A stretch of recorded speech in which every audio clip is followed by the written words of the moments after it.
Hey everybody, welcome to my channel, Being a Carer with Kes.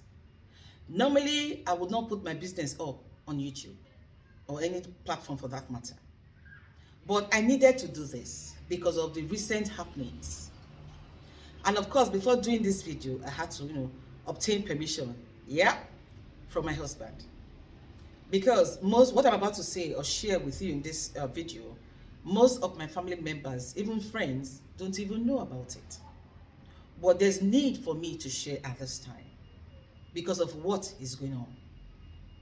Exhaustion is real. It is as real as you can imagine. And you will agree with me that when you use your phone for the whole day, at some point, it's going to freeze. When you use your laptop or desktop or whatever for the whole day, at some point, it is going to freeze. The screen freezes, it doesn't move anywhere, it doesn't bulge. How then do you think the human body can cope with all the stress we put it through, including myself? How? And so, we share my story with you.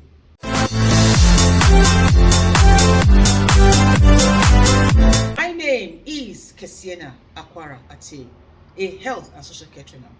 To all of you, my old and new returning subscribers, merci beaucoup. And hey, to all of you, my also mentees, thank you all so much for allowing me, for giving me the privilege, rather, to mentor you. I hope you all are well. Remember also that I'm only a telephone call away or an SMS or an Instagram away. And hey, if you are just watching this channel for the first time, hi there. Join this awesome ever-growing family where I talk about care. And to be sincere, if you want to excel on your job as a carer, a support worker, this is the channel to be. Or should I say, this is the channel to belong to. So how can you join this family? Smash the subscribe button. Give me a thumbs up by liking the video. And don't forget to click on that all important notification bell. So whenever I upload a new video, you will be among the very first to know. Freely connect with me on Instagram, TikTok, Twitter, Care by Kes. And I will see you there. Okay, so let's get straight to my story. Now, like I said, my family may get to see this video. A majority of them have never been told this story. So what happened? On this fateful day, it was when I was on the field, I used to do a lot of night shift because of my family. So daytime, my husband takes them to school because most times, that is when I am driving home. And trust me, from the places I go to work, driving home, would normally take, say, 40-30 minutes. With that morning traffic or morning rush going on, it takes me 1 hour, 1 hour, 30 minutes. So by the time I get home, of course, I cannot come and take children to school, can I? So my husband helps me with that. He takes them to school, I pick them up. So on this day, I think I got home for like 9:30. I know normally you want to tidy up quickly, have a shower and rest. I did not get enough rest that day. And so I woke up with a banging headache. But I had to go pick my children. Because for us who live here in the UK, there's nobody who goes to pick up your children for you. Unless, of course, you have told the school beforehand that somebody is coming to pick your children up for you. Nobody does that. So I went to pick up my children. I brought them home. Now, when your children are with you, you cannot sleep. It's not possible. Because if something happens to them whilst you are in the house, you will never forgive yourself. And besides, so nobody wants, social services coming to tell you things you don't want to hear. And so I was up. My husband came back from work that day. I tried to get an hour plus sleep because my shift started at 8 o'clock. I got to, it was a nursing home. I think I did a video on that and I named it a place where I had one of my worst experiences as a healthcare assistant. So I left the house for 7:30 because it wasn't too far from my house. I drove there. There wasn't a proper handover. So I was stuck with 13 residents. No proper handover.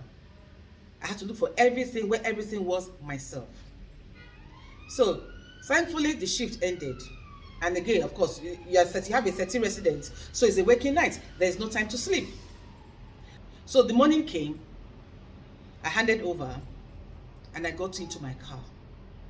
People, I was tired. I was knackered.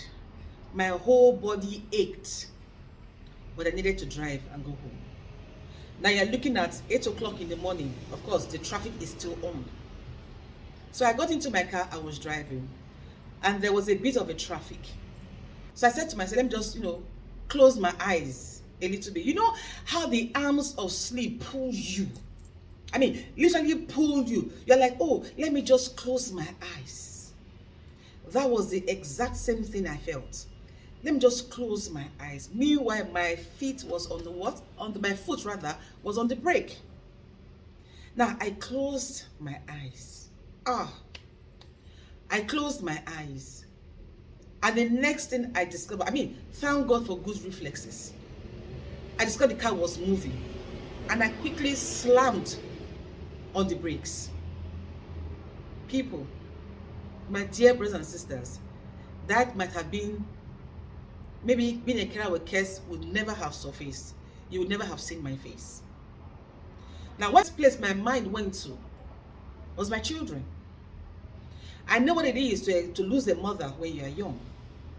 My younger ones and I lost our mother when we were young. I was like 18, 19 when she passed on. And I had a younger sibling who was like 9. So, imagine. And I know what we went through. And so I decided from that day to make changes.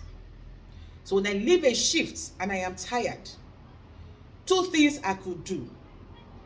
Either I stay in my car, put the AC on full blast for a while, turn it off and sleep for a few seconds or minutes. Or I get in my car, I turn the music out loud. I always have a pack of chewing gum in my bag. I am chewing, I am dancing. Now most people will think, oh, this woman went to a club the night before and now she's going home, she's acting erratically. They do not understand that. That is my measure. That is my mechanism to stay awake. And of course, following up from that incident, what did I do? I put my children in after-school club. So when they finish school, Daddy drops them off at school, somebody comes to pick them from school, takes them to the after-school club. I was paying for both of them about £600 every month. Yes, it is a lot of money, but which is more important? The money or my life? Which one will my children thank me for? That I spent money for them or I wasted money on them, but I kept myself alive to look after them. So what am I saying? Exhaustion is real. You can only push your body so much, and in the end, it will bounce back. So please and please and please, this is a plea from someone who has had a close shave with death. Rest. When you are tired, rest.